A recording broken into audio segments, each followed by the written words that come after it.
Wazo la wiki.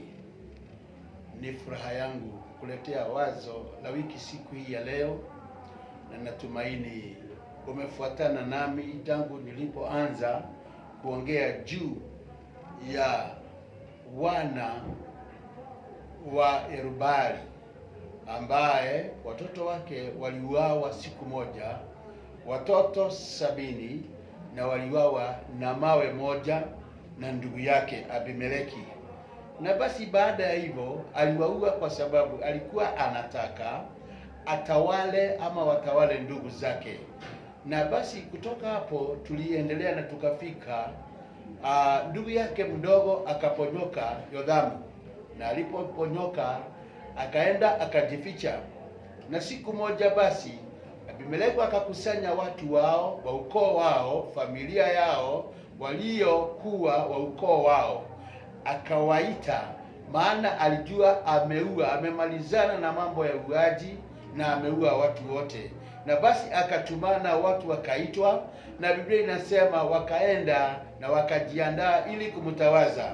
Na Biblia inasema vizuri ya kwamba yule ndugu yake mkubwa ambaye alitoroka na alipojua siri hii akapanda juu ya mlima, na akiwa pale katika mlima Gerizim akapasa sauti na kuwapatia mfano. Akawaambia siku moja miti ilitoka na ikaenda kutawaza ama kumtafuta mfalme atakaye kuwa juu yao. Na basi tumeona juu ya miti tatu. Wa kwanza ulikuwa ni mti wa mitini, mti wa pili ukafuatilia, na tulimalizia na mti wa msabibu. Na kila mti ulipokuwa unatajwa utawale, ulikataa na ukasema uwezi ukaacha furaha ya kila mti uende juu ya ile miti ingine uanze kuyonga. Na basi leo baada ya kumalizana na mti wa msabibu tunapata mti wa mwisho ambao unapatikana kwenye kitabu cha Waamuzi 9 mstari wake wa 14. Na Biblia inasema ndipo hiyo miti ikauambia mti wa miiba, njoo wewe utawale juu yetu. Hiyo ni Waamuzi 9:14. Ndipo miti yote ikauambia mti wa miiba, njoo wewe ukatawale juu yetu. Mstari wa 15, huo mti wa miiba ukaiambia miti kwamba ninyi mwanitia mafuta niwe mfalme juu yenu. Kweli kweli, basi njooni mtumaini kivuli changu, na kwamba sivyo na utoke moto katika mti wa miiba na kuteketeza mierezi ya Lebanoni.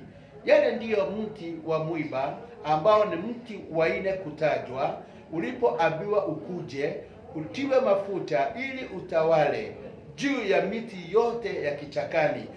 Mti mwenyewe ulisema ni sawa, nitakubali munitie mafuta, na baada ya kunitia mafuta mimi niwe mfalme juu yenu, basi mtakuja kutumaini kivuli changu.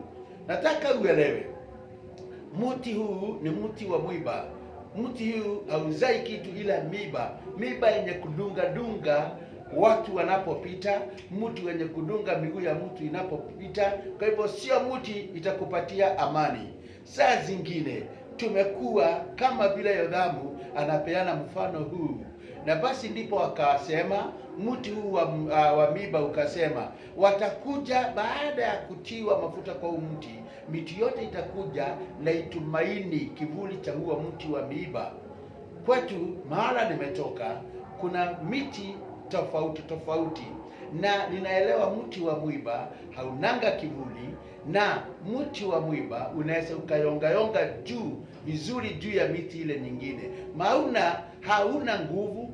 Ingine ni ya kuinuliwa na kuwekelewa, ingine huangusha mwiba, ingine basi ni miti sio ya kutumainiwa. Mingi ya ile miti ya mwiba hukatwa na kuteketezwa mara moja, maana itakapokaa na kuendelea pale inakuwa shida ama tisho kwa ajili ya uhai ama kwa ajili ya mwanadamu. Na basi hapa Biblia inasema akaiambia ile miti ingine ikuje na ianze kutumaini kivuli.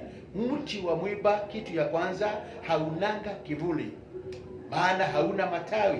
na basi miti ile ingine inaambiwa basi ikuje. Na kama basi si hivyo, kama si hivyo, kama hawataweka tumaini lake kwa mti wa mwiba, na moto basi ukatoke katika huo tu mti wa mwiba, na ikaweza kuiteketeza mielezi ya Lebanoni. Angalia the danger. Ile mti wa mwiba unataja utafanya kama miti ingine haitatumaini huu mti, basi moto utatoka na kuchoma ule mti wa mwiba, utatoa moto na uweze ukateketeza mielezi ya Lebanoni. Leo unajua Lebanoni ni wapi, na unajua ni nini ilitoka Lebanoni. Biblia inasema kule Lebanoni ndio kulikatwa miti ya kumjengea Mungu nyumba. Na basi kwenye Lebanoni ambapo moto unataka kuteketeza, ni mahala ambapo watu wanaweza kutumaini ile miti kwa ajili ya ujenzi. Uweze ukatumainia mwiba kwa ajili ya ujenzi. Na basi haya maneno yalinenwa na Yothamu, yule ndugu ambaye alitoroka na akajificha. Baada ya kuponyoka, aliwaelezea familia ya ukoo wa baba yake ya kwamba mtakapotia ndugu yetu mafuta, atakuwa mfano na atakuwa anafanana na ule mti wa mwiba, na ambaye atakuwa tishio baadaye. Na basi kulingana na hadithi hii, anawaambia ndugu yake anafanana na mti wa miiba ambao utakaa ukiwadunga. Tunapokaribia na tunapoendelea na neno la Mungu mwisho siku ya leo, ikiwa ni wazo la mwisho, ni sehemu ya mwisho, nataka kusema hivi: tutakapokuwa si werevu, tutakapokaa tukiwa hatujui jinsi neno la Biblia linatufunza hapa, kuna watu katika nchi hii yetu ya nchi ya Kenya ambao wamechaguliwa, na wao mifano yao ni mwiba. Wanakaa wakidunga watu, na wanakaa wakichoma watu, saa zingine hata kuitisa moto, na basi iweze kututeketeza. Si ngumu. Mmeshuhudia haya, na siingilii mtu. Mimi si mwanasiasa, ila mimi ni mtumishi wa Mungu, na mimi hunena neno la Mungu. Na hapa ndipo nataka watumishi wote wa Mungu na hata washirika vile, tunapoelekea uchaguzi ambao umekaribia hivi karibuni, ni vizuri kufungua macho na tumuombe Mungu mfalme atakaye tuongoza vizuri, mfano wa Daudi. Mfalme alikuwa mzuri, mfano wa Suleimani kijana yake aliyechukua basi na akaanza kujenga nyumba za Mungu, japo kuwa baadaye aligeuka akabadilika, lakini ukweli wa mambo ni alikuwa ametiwa mafuta kwa ajili ya kujenga madhabahu ya Mungu. Na basi Daudi alitamani na akashindwa. Watumishi wengi tumetamani, tumeshindwa, lakini kuna watu ambao Bwana amewaweka kwa ajili ya kuiongoza nchi. Na tunapoambiwa tuwaombee viongozi, inafaa tuwaombee wanaotuongoza kukiwa na amani. Wakiwa na amani, hata nyumba ya Mungu na watumishi wa Mungu na kanisa la Kristo litakaa na amani. Na basi tusipofanya hivyo, tutachagua mfano wa mtini ambao utasema moto utoke na uteketeze mielezi yote ya Lebanoni, uiteketeze kila kitu kizuri.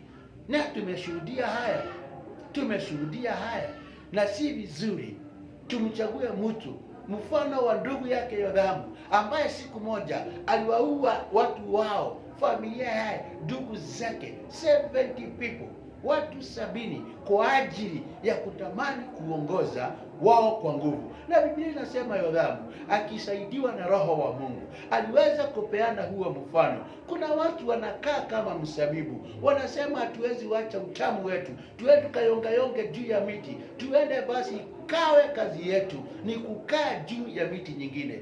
Wazo la wiki, tunakaribia uchaguzi, ni sawa, lakini fungua macho, tuombe Mungu atupatie kiongozi, atupatie mtu ambaye hatakaa kama yule ndugu ambaye alikusanya wapendwa akawaua.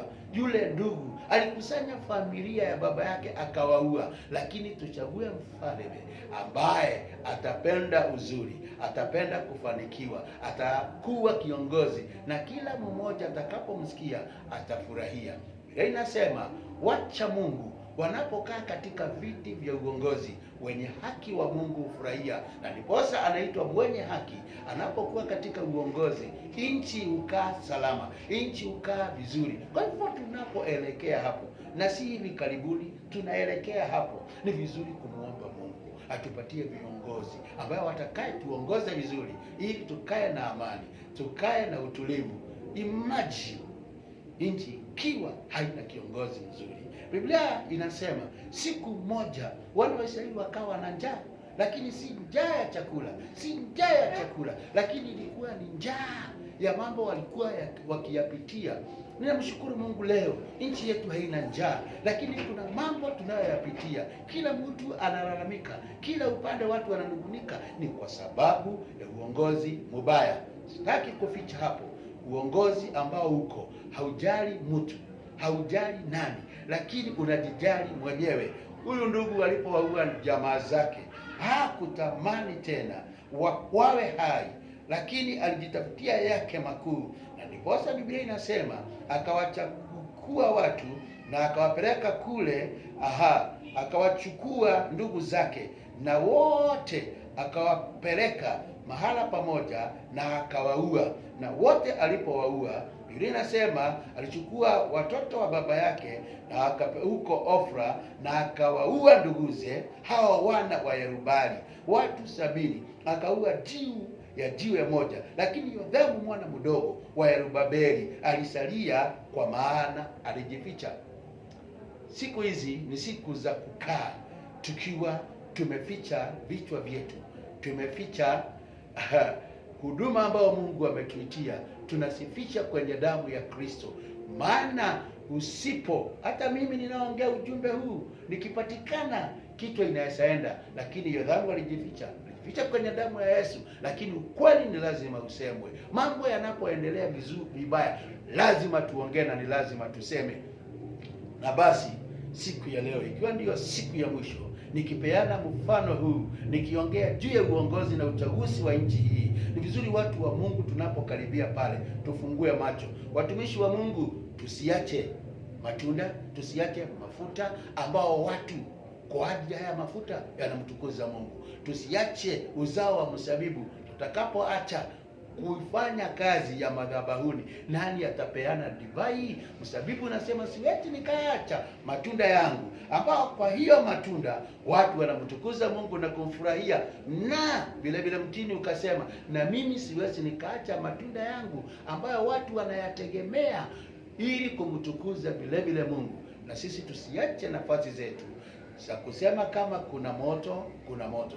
Kama ni kuzuri, ni kuzuri. Kama uongozi unaenda vibaya, lazima watumishi wa Mungu waamke na waseme si kuzuri. Na kwa sababu mimi sijulikani nchi hii, na kwa sababu mimi hata sina cheo chochote, ila niko na neno la Mungu ndani yangu, na siwezi nikaaibika nisemapo ya kwamba si kuzuri. Watu wa Mungu, tusimame tuombe, na mambo yanayoendelea nchi yetu Bwana ayakomeshe. Watoto wangapi wetu wameuawa, na hapa chini wamewekwa kwenye shimo, hawajulikani walipo tena, lakini tunajua kuna mtu alihusika, wakawekwa kwenye shimo. Kwa nini watoto wadogo ambao hawana hatia kama huyu mzee, watoto wake, isipokuwa ni Yothamu tu aliponyoka, hata yeye angekufa? Na mfano kama huu wa miti, kama Yothamu angeaga, hatungeujua. So ninapowaacha na wazo la wiki, nataka ufikirie ni nini basi neno hili nataka kutufundisha leo.